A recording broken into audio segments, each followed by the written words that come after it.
let's do Hunter x Hunter. Mm. Obviously, the most influential death, most iconic death in Hunter x Hunter is Kite, right? Like, there's no. I wouldn't even say that Netero's death is as crazy as Kite's, because when Netero, like, you kind of expect you do expect Netero to die, right? Like, yeah. When he's fighting Meruem, and especially once he starts losing limbs, like, you know where it's going. You know exactly where it's going. It's not really a shock. Also, when he went to go fight the king, after seeing before that, they definitely show you how strong the king is, and when he goes to fight him, I did have my expectation like Netero was going to be beast, but even Netero said they did do all this crazy training to get back in shape and stuff.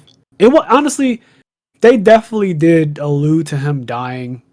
It wasn't really a bit like it wasn't really that big of a shock. It didn't take long, honestly, for like, even if you ignore everything else, it didn't take long to realize, like, Netero is smacking the shit out of the king, and the king just gets up, dusts himself off, and sits back down, and he goes, "Let's talk about it." Like, it's real disrespectful. Like, the king gets slapped around, and he goes and sits back down, and he goes, "Take a seat, and we can talk." It's like, oh, this is fucked up. It's very ominous. You feel it. Yeah. When I first watched anime, I watched anime in probably 2014 or 2015. It's when me and Medina lived together. So it was actually in the last 7 or so years. And the anime, I believe the Hunter x Hunter like remake came out in 2011. So kind of late to the party on Hunter x Hunter, but is in my top 5 of all time anime. I just love it. It's so good. Kite being like a teacher to Gon and Killua, and also a protector of them, and also them showing him killing a ton of Chimera ants at once. You want to talk about an uncalled for, unexpected, out of nowhere death? Like, they were big chilling. Yes, they were. I thought they were as safe as, like, I don't know, Naruto standing next to Jiraiya in the third Hokage or some shit. Like, there's no world, like, no one can attack and get Naruto through these two. So when you see Kite, especially after they got jumped by a bunch of Chimera Ant officers, and he just offed all of them with that tornado shit, I was like, oh god. And then, right before that, you see Gon and Killua, they each fight a Chimera Ant officer or whatever, and they struggle pretty, harshly. They both win, but it's a struggle. Yep, and Kite just offs them. Like, it's not. It's not even a thing. It's multiple. Okay. And he kills a bunch of them, and so I was like, oh, this guy is like fucking insane. And also his thing is like based on luck and all that. So I was like, wow, he actually killed them with. He complains about the number he gets. I think that's part of his personality, that no matter what he gets, he kind of. I think every time we've seen him roll the dice, like, he's like, I got this one. Like, yeah, I think he's one of those people that even when he's winning, he complains. I know there's some duelists like that. Billy Brick. But there's some duelists like that even when they're beating you, they will fucking complain. Like, you'll draw a pot of avarice because you're top deck. You have no cards on field and no cards in hand. You are literally top decking, and this person is +6 on you. They have 6 cards total between field and hand, and you'll draw a pot of avarice, and they got the fucking nerve to complain about it. Like, if you don't get the fuck on, so that's Kite. Kite is like, I'm winning, but damn it, I could have been winning easier.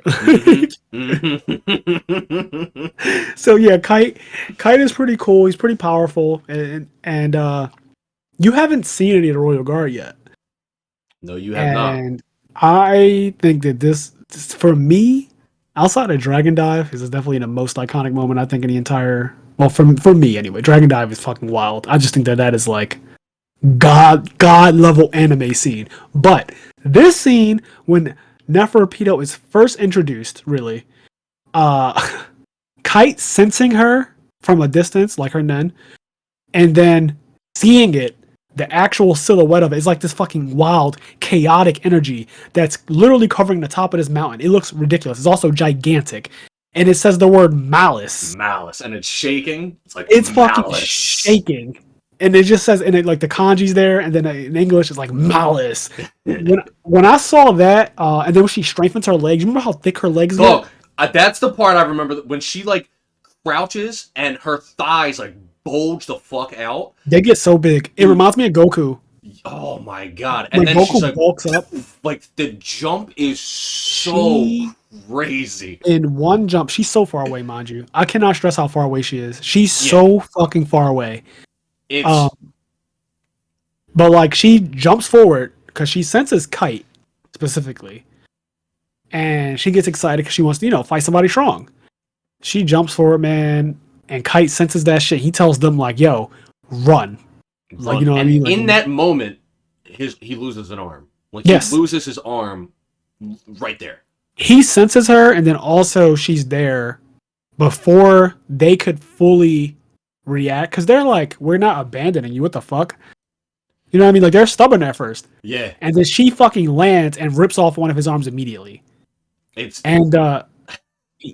explains the situation to both of them, because I guess he just knows, like, this is awful. Her and Nen, like, they couldn't fully comprehend it, but her shit was next level. And they run, and she's like focused on Kite anyway. Like, she doesn't even really care about the children. She doesn't realize how much of a threat Gone is going to be. Yeah, right. So she is she's like she's a cat, and her eyes and everything, when she's like kind of down in that crouch position, she's frantic looking like the cat, like she's the big eye. Scary, yo. I think that she is the scariest member of the Rogue. She scares me so fucking much. She is very scary. I think that she inspires so much fear between this scene and every scene that follows, up until the king is born and he slaps her. That is the first. Honestly, that is the first, because that puts into perspective the difference in power too. He said, "I meant to take your head off." Yeah, he's like, "Oh, I respect you because you're supposed to be." Because before that, you've seen him smack some heads off. Like, he smacks entire torsos off. Like, somebody says some shit. Like, the king, I think his first words were not words. Like, he just took somebody's head off. Like, he's born, somebody says some shit, and he kills him. And he was just killing people left and right. And so when you see him tail slap Pitou, he's like, she just gets slapped, actually, yeah. He's like, "Oh, I meant to kill you." Like, you. Yeah. And her face is fucked up. It's like bruised and really swollen and red and scratched up and everything. It's really bad. And she's like, she does that thing where she keeps her head turned the way that he slapped it for a while. But he said, "I didn't mean to, like, I meant to kill you. Royal Guard and all. I actually intended to kill you." So up until that moment, I was extremely fearful of her. And I, obviously still after that I was, but that just kind of showed me top dog. You know what I mean? Like, she ain't top dog no more. But before that, I was like, she's fucking top dog. She's the problem. She needs to go. So when Kite gets his arm taken off and they run, and now he's alone with his fucking rod, his special Nen, and he's like, "All right, give me a good number," and he spends it really, really, really quickly, and then he gets like a number. I forget what number it is. He gets, I want to say like 0. Like, he gets. Because he gets something where even the viewer is like, "Oh, that's probably bad." Yes. I remember feeling that way. I remember feeling dread. Yeah. That's the exact way to put it. I felt dread when he got his number, and I also felt dread because he was down an arm. But I still, at the time, I didn't know how vicious the Hunter x Hunter writer was. I guess I knew because of the York New City arc, right? That precedes the Chimerian arc. Like, I knew that he was a vicious writer when all of them fuckers in the Phantom Troop killed that crystal ballroom of people like that, and then vacuumed them up. I knew he was on some fuck shit. Like, I knew, but I didn't know. Also, the when they do the I fucking love, like, I call it like the concert or the symphony, when it's after Uvo dies and Lucifer is like doing the conductor stuff in the room. Requiem. Yeah. Yes. And then you see, like, the music is playing and you see him up there and all the Phantom Troop are killing people. Some of the best directing in anime ever. It's so well directed. That entire, because I like the Phantom Troop arc more than I like the Chimerian arc. I tell people that all the time. I don't think that's like, I really don't think that's a hot take. I know people fucking. I think it's fair. Like, I think both are fucking amazing arcs. Yes. It's pretty fair to like one over the other. Yeah. But yeah, Kite, I didn't expect him to die. I know we say that probably for everybody on this podcast episode, but I don't know. Like, they kind of off-screened him. They literally off-screened him. It's pretty incredible when this happens. It's just how quickly things go bad. Yes. Everything was pretty fun. Like, everything was okay. And yes, then everything was. So quickly. Like, her thighs bulge up. She appears, cuts his arm off. Take lives. Then she's like, where Kite's like, "Y'all need to fucking run." Yes. And then the next time, that is what's rude. Because, they fight, he rolls his number, then they go off screen, do something. The next time you see them, is her sitting under a tree with Kite's fucking head. You don't get to see the fight, but you see the aftermath, and she's just sitting there with Kite's head, and she's like rolling his head around between her legs, just like playing with his head, as if it's a yarn ball.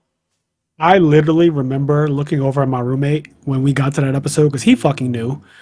I couldn't believe that was the real ending of that episode. It's the same episode. Disrespect. Like the fucking respect. I could not believe that she was holding his head, Kite's head. I could not believe it. I literally looked over at him in disgust. I was like, are you fucking kidding me? I was like, that's not real, right? And you know what did it? He kind of just smiled. Like, he enjoyed that so much. Mm-hmm. And I just was kind of like, no, that's not, like, I paused it and everything. I was like, that's not real, right? And he was like, you'll just have to see. You'll just have to see, baby. I couldn't believe it. I was like, wow. And it was real. And then he fucking feed him to the queen. Oh, so ignorant. That death is rude. That death caught me off guard. It's brutal. It's also off screen. I'm not used to characters that like I'm not gonna say he's a main character by any means, but like he was still a character. He's an important character. He's also a teacher. He's like that type of character. Off screen, like imagine Kakashi getting off screened. Could you imagine? Like, don't get me wrong, Kite doesn't have the same development of Kakashi, but still, at least when Kakashi died, like when Pain kills Kakashi, it is not an off-screen death. Yeah, but I think that's part of what makes, on one end, right, as viewers and consumers of cool shit, we want to see the fight because we want to see what cool shit happens in the fight, yes, right? But in the writing, I think what makes his death hit so much harder is that it cuts away, and when it cuts back, she's just playing with his fucking head. Yep, I agree with you 100%. No question. I agree with what you just said 100%. I think that it makes it, which is why I started this whole thing by saying I didn't know the level of fuck shit that the writer was on when he would like. I didn't know that you can make an off-screen death so impactful. Yes. Like I didn't know. Hunter x Hunter is the only time.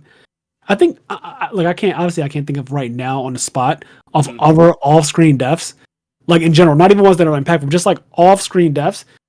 But ones that are impactful, I definitely can't think of ones that are like... Me neither. At the moment, maybe there is one, but I can't think of one. An off-screen death that actually is like, holy shit. I literally cannot think of one.